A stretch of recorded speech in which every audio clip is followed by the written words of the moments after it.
Hey, hey, garden lovers, it's Tara.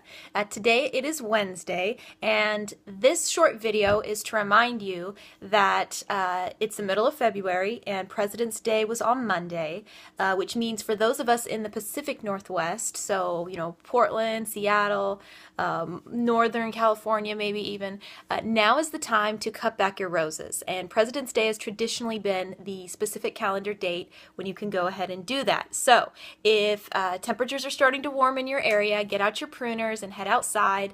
Let me give you 3 tips for cutting back your roses so that you can do it like a pro and be confident that you're going to have a lot of nice lush growth and big flowers. Okay, so step number 1 is anything that looks dead or nasty or rotted, go ahead and cut that all the way out, all the way to the base of the plant, okay?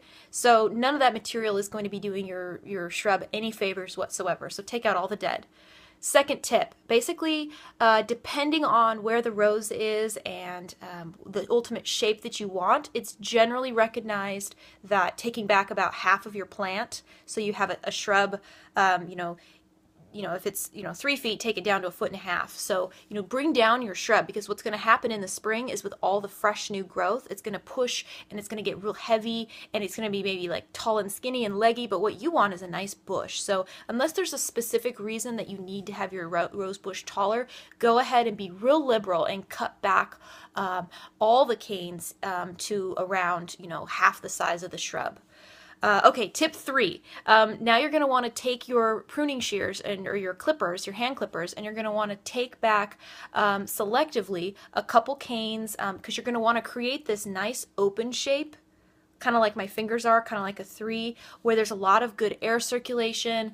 There's not a lot of congestion in the canes. You want to make sure that, maybe even you take it down to just 5 canes. That's going to be totally fine too, because what's going to happen is your shrub is going to push a lot of new growth. That extra airflow is going to minimize diseases. There's going to be less water, less black spot or mildew, and less of those gunky diseases that distract from our gorgeous roses. So that's my 3rd tip, is to make sure that you do a little selective pruning on the inside of your bush to make sure that it's maybe a nice open vase shape. And this is for traditional English roses, a nice open vase shape.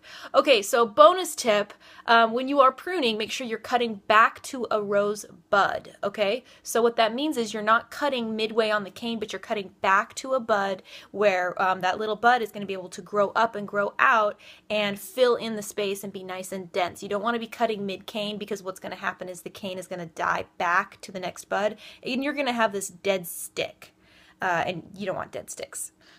Okay, so guys, that's my 3 tips. As long as it's warm enough in your area, check the weather. If it's super freezing and cold, like where I'm visiting here in New York, don't do it. But for the rest of you out in the Pacific Northwest, cut back your roses, get that done. You'll thank me later. All right, comment below. Tell me what color your favorite rose bush is, and I'll see you next time. Bye!